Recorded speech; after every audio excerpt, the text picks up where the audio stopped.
Yea, and let it be so. That you are just in time for Sanctuary of Reality, my comic review series. Time now for Cerebus issue 225, the 6th chapter of Rick's story.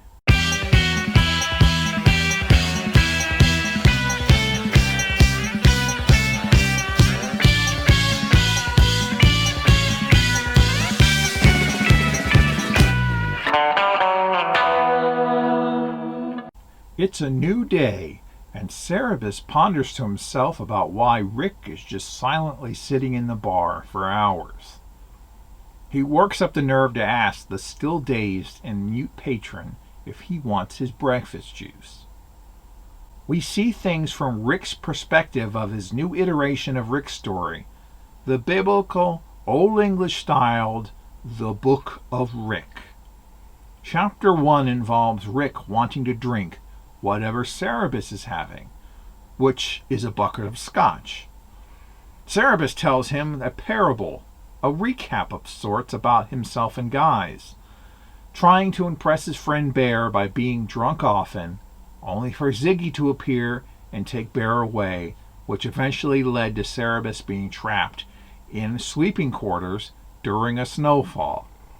Rick doesn't understand what this has to do with him drinking what Cerebus drinks, but Cerebus pours him his usual mug of stout and tells him to ponder its meaning. Chapter 2, Rick proceeds to follow Cerebus up and down the bar, stating he will go wherever Cerebus goes. Cerebus encourages him to go outside and write in his book. He does so and begins to write Chapter 3, only to get a case of writer's block in trying to describe Cerebus and the bar, which he refers to now as the sanctuary. Cerebus ponders his situation, having prevented Joanne from taking Rick out of his hair. When Rick comes back inside, Cerebus refuses to move so he won't follow him. Rick quietly takes stock of the tavern, then goes back outside and writes Chapter 3, which is an extremely detailed description of the sanctuary in full holy analogy. Rick then works on Chapter 4, which covers the events of issue 222 and the encounter with Thatcher, and Chapter 5, which covers Rick's first meeting with Joanne. Meanwhile, Cerebus is determined to leave, but feeling Rick is a mental cripple now, he can't abandon him. The prophetical aspects of Rick's delusions bleed into Cerebus' mind, making Cerebus truly think he's going crazy now. Suddenly, Cerebus notices something fell, and Siren appears in the tavern. He's so taken aback he hits his head on a shelf, and when he recovers, there's no sign of his archenemy anywhere.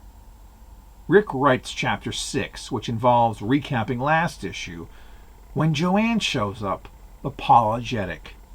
She admits she lied and her mother didn't have a fever, but she went to another bonfire with another man who forced himself upon her. Cerebus notices Joanne is back and begs Tarim for her to take Rick away with her. Joanne fights back tears while apologizing, her fingers crossed behind her back. She asks him to meet her tonight at the Starchild Tavern, and begs for another chance, and kisses him. What will happen now? Another hilarious issue.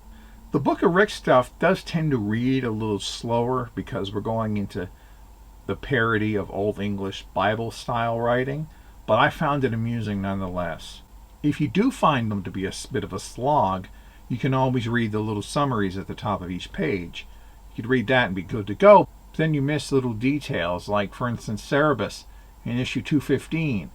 The snowfall falls off the roof and buries him in, traps him in the sleeping quarters. We didn't find out what happened after that. Well, here it's revealed he had to come in and out of the sleeping quarters all the rest of the winter through the second floor.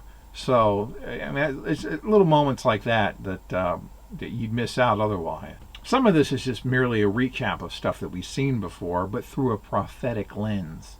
The major highlight of this issue is Siren's cameo. We haven't seen the last of her either. What does their appearance here mean exactly? Well, we never quite find out, but it's still ominous nonetheless. Next time, Rick has an epiphany. And it's our 4th anniversary episode. Bring cake.